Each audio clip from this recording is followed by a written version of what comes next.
ছেলে সত্যি সত্যি সরকারি চাকরি করে, বড় বাড়ি, AC, TV, fridge, washing machine সব আছে, শুধু একটা জিনিসই নেই, সেটা হলো পাত্রের মাথায় চুল।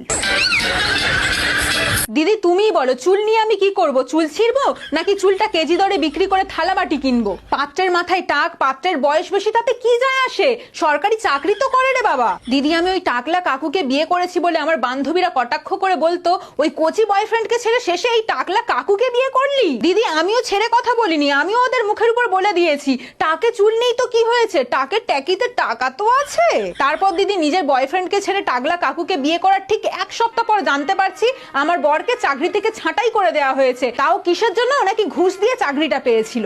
এতদিন জানতাম সরকারি চাকরি নোকিয়া ফোনের মতো মজবুত, কিন্তু এত বড় স্ক্যাম হবে ভাবতে পারিনি। সরকারি চাকরির লোভে ওই টাকলা কাকুকে বিয়ে করেছিলাম, এখন সরকারি চাকরিও থাকলো না, উল্টো ওই টাকলুর সাথে এখন থাকতে হবে। দিদি এখন তো দেখছি এরকম টেম্পোরারি সরকারি চাকরির থেকে সরকার বাড়ির চাকর হওয়া অনেক ভালো। দিদি আমি অনেক বড় ভুল করে ফেলেছি, এখন বরের চাকরি চলে গেছে, আমরা খাবোটা কি? তো গরমে সব থেকে আগে দই খাবে।